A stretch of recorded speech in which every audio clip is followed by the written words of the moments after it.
Hi viewers, Rayalaseema special గుత్తి వంకాయ కూర ఎలా తయారు చేసుకోవాలో చూద్దాము. ముందుగా వంకాయలను అయితే కడిగేసి వాటిని పైన తొడమల్ని కట్ చేసేసి ఇక్కడ చూపిస్తున్నట్లుగా 6 పార్ట్స్గా కట్ చేసుకోవాలి. ఇలా అన్ని వంకాయలను కట్ చేసుకొని సాల్ట్ వాటర్లో అయితే వేసుకోవాలన్నమాట ఇలాగా. ఆ తర్వాత మిక్సీ జార్ తీసుకొని అందులోకి 1/2 టీ స్పూన్ పసుపు, ఇంకా రెడీ కట్ చేసి పెట్టుకున్న టమోటో ముక్కలను వేసుకోవాలి.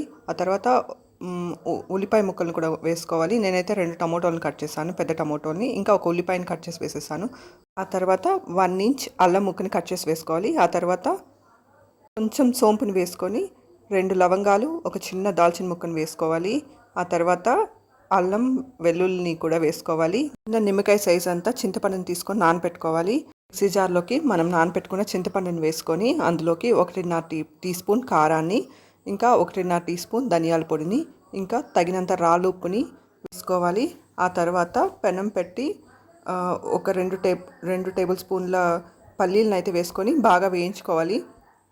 లో హీట్లో పెట్టి వేయించారంటే శనగ్గింజలు లోపల వరకు బాగా వేగుతాయి అన్నమాట. ఆ తర్వాత ఒక 2-3 టేబుల్ స్పూన్లు నువ్వులను అయితే వేసుకొని డ్రైగా ఫ్రై చేసుకోవాలన్నమాట. అంటే నూనె వేయకోకుండా ఫ్రై చేసుకోవాలి. ఇవన్నీ మిక్సీ జార్లో వేసుకొని బాగా మెత్తటి పేస్ట్లా చేసుకోవాలి. ఆ తర్వాత పెనం తీసుకొని అందులోకి ఆయిల్ వేసి మనం ఇప్పుడు కట్ చేసి పెట్టుకున్న వంకాయలను బాగా ఫ్రై చేసుకోవాలన్నమాట. ఇవి బాగా ఫ్రై అయ్యేంత వరకు మీడియం టు లో హీట్ మధ్యలో అడ్జస్ట్ చేసుకుంటూ బాగా వేపుకోవాలి.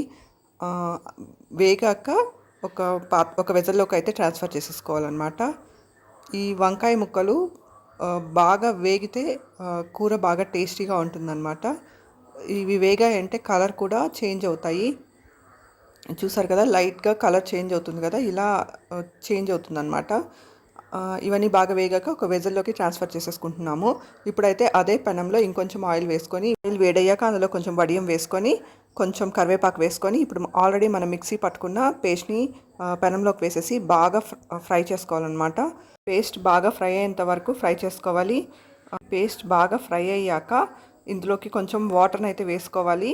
వాటర్ వేసి అడ్జస్ట్ చేసుకోవాలి. ఆ తర్వాత బాగా తెల్లు వచ్చాక, అంటే బాయిలింగ్ పాయింట్ వచ్చాక మనం ఆల్రెడీ ఫ్రై చేసి పెట్టుకున్న వంకాయలను పెనంలోకి వేసుకోవాలన్నమాట. సాల్ట్ అయితే చెక్ చేసుకోవాలి. ఆ తర్వాత మూత పెట్టి ఉడికించుకోవాలన్నమాట. ఇప్పుడు చూసారు కదా, బాగా బాయిలింగ్ పాయింట్ వచ్చింది. ఈ స్టేజ్లో మనం ఆల్రెడీ ఫ్రై చేసి పెట్టుకున్న వంకాయలను వేసేసి మూత పెట్టి ఉడికిస్తున్నాము. కొంచెం సేపు ఉడికిస్తే కొంచెం గ్రేవీ చిక్కబడేంత వరకు ఉడికిస్తే సరిపోతుంది అనమాట. ఆల్రెడీ మనం ఫ్రై చేసుకున్నాం కదా, వంకాయలు ఆల్రెడీ ఫ్రై అయి ఉంటాయి. చూసారు కదా, రాగి ముద్దతో ఇది పర్ఫెక్ట్ కాంబినేషన్ అనమాట. చపాతీతో కూడా బాగుంటుంది, ఇంకా రైస్లో కూడా బాగుంటుంది. Thank you for watching my video.